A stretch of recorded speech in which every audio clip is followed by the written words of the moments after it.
Good everyone. Today we'll continue our discussion further with solution chapter. So in the previous class we were talking about Van 't Hoff factor. So today we will see the formula how to calculate Van 't Hoff factor. So in the last class मैं आपको बता रहा था कि there was some difference in the colligative or the result of the colligative properties जो कि lab में practically calculate की गई एंड दूसरी वो जो कि फॉर्मूले से कैलकुलेट की गई. So in order to correlate them or in order to make these two results equal, a correction factor was introduced which was known as Van 't Hoff factor. So let us see Van 't Hoff factor का formula या you can say how is Van 't Hoff factor calculated. So कल हमने दो let us start with Van 't Hoff factor. Van 't Hoff factor. Remember, this is a very important topic from solution because most of the questions which you will be getting from colligative properties जो आपको मिलेंगी वो Van 't Hoff factor से ही based ज़्यादातर they will give you. So there are two type of colligative properties. You can say them as observed colligative properties. Observe colligative properties और इन्हीं को abnormal colligative properties भी बोलते हैं. Abnormal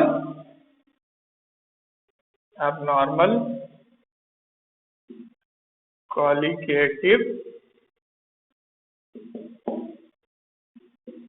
properties. तो observe colligative property या abnormal colligative property क्या होती है? This is the property which is calculated using practical observation. Lab में कैलकुलेट किए जाते हैं. So this is practical, this is calculated practically और प्रैक्टिकल ऑब्जर्वेशन से कैलकुलेट की जाती है. एंड द नेक्स्ट थिंग जो हमने डिस्कस किया था that is known as normal colligative property या किसी को कैलकुलेटेड कॉलिगेटिव प्रॉपर्टी भी कहते हैं.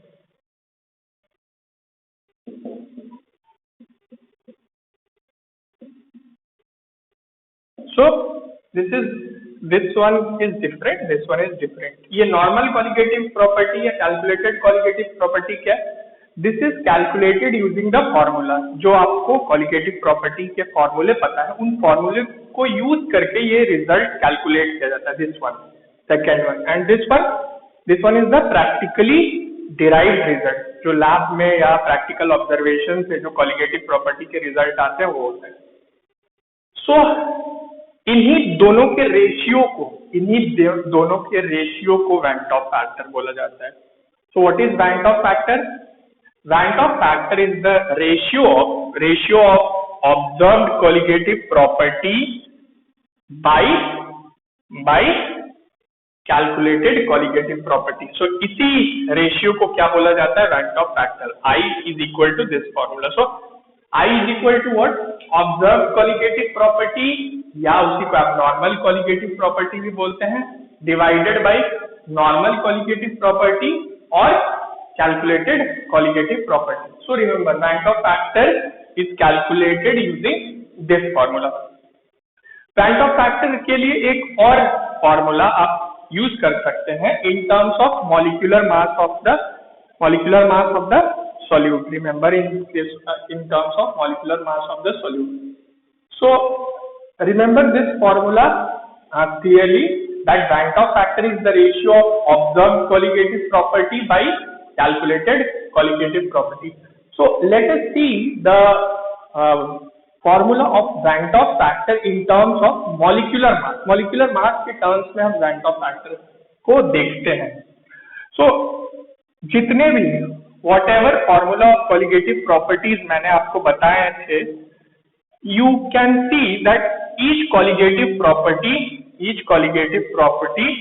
was inversely proportional to the molecular mass of the solute. जैसे कि what I am trying to say, जैसे मैंने आपको बताया था, elevation in boiling point delta TB, elevation in boiling point was directly proportional to molality of the solution.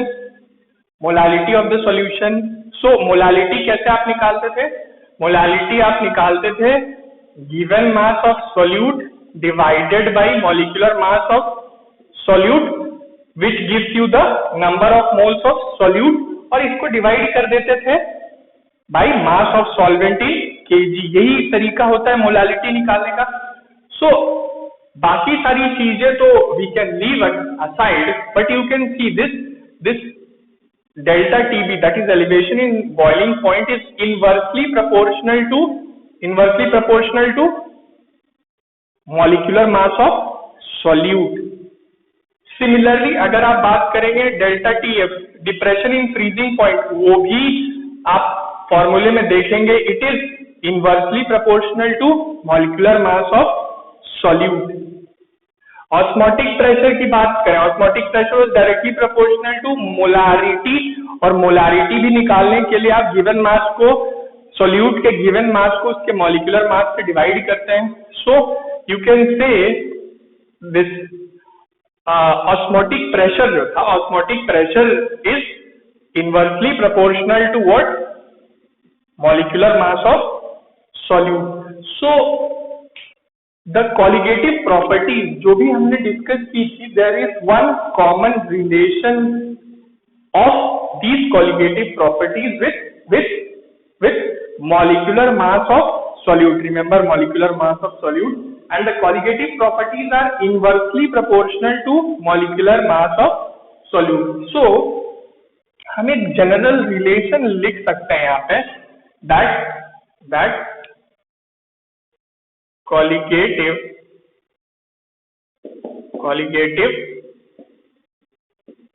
property is inversely proportional to what? Molecular mass of solute, or we can just write molecular mass. So ये एक general, जितने भी मैंने आपको फॉर्मूले बताए थे colligative properties पे, उन सबको देखने के बाद वी कैन कंक्लूड दिस. सो जो हमने वैन-टॉप फैक्टर के लिए फॉर्मूला लिखा था, उसमें ऊपर में ऑब्जर्व्ड कॉलिगेटिव प्रॉपर्टी थी या एबनॉर्मल कॉलिगेटिव प्रॉपर्टी, और नीचे में नॉर्मल कॉलिगेटिव प्रॉपर्टी या कैलकुलेटेड कॉलिगेटिव प्रॉपर्टी थी. तो चूंकि मॉलिक्यूलर मास कॉलिगेटिव प्रॉपर्टी के इनवर्सली प्रोपोर्शनल है, सो ये फॉर्मूला क्या हो जाएगा वैन-टॉप फैक्टर का? मॉलिक्यूलर मास के टर्म्स में इंटरचेंज हो जाएंगे. मीन्स द मॉलिक्यूलर मास या जो ऑब्जर्व कॉलिगेटिव प्रॉपर्टी थी, जहां ऑब्जर्व कॉलिगेटिव प्रॉपर्टी थी वहां हम कैलकुलेटेड मॉलिक्यूलर मास लिखेंगे. फॉर एग्जांपल देख लीजिए, I इज इक्वल टू क्या था? Observed property divided by calculated property. In terms of colligative property क्या था? Observe colligative property divided by calculated colligative property, और molecular mass is inversely proportional to colligative property. So in terms of molecular mass हम क्या लिख सकते हैं? Calculated molecular मास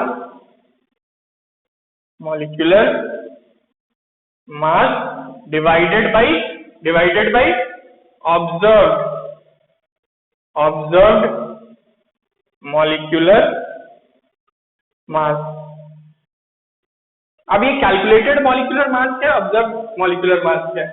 calculated molecular मास वो है which is calculated from the formula. फॉर्मूले से जो चीज कैलकुलेट, या फॉर्मूले से किसी भी कंपाउंड का जो मॉलिक्यूलर फॉर्मूला होता है उससे आप मॉलिक्यूलर मास कैलकुलेट करते हैं. तो this is the calculated molecular मास, यही कैलकुलेटेड मॉलिक्यूलर मास होता है. और ऑब्जर्व मॉलिक्यूलर मास वो मॉलिक्यूलर मास है जो आप प्रैक्टिकल, जो कॉलिगेटिव प्रॉपर्टीज से रिलेटेड जो एक्सपेरिमेंट करने के बाद या उनसे रिजल्ट आने के बाद उन फॉर्मूले से जो आप मॉलिक्यूलर मास डिटरमाइन करते हैं, that is observe molecular mass.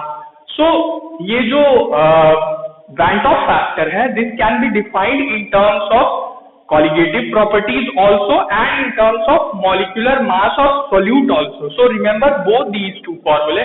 ये दोनों का ही यूज आप देखेंगे बहुत ज्यादा होता है.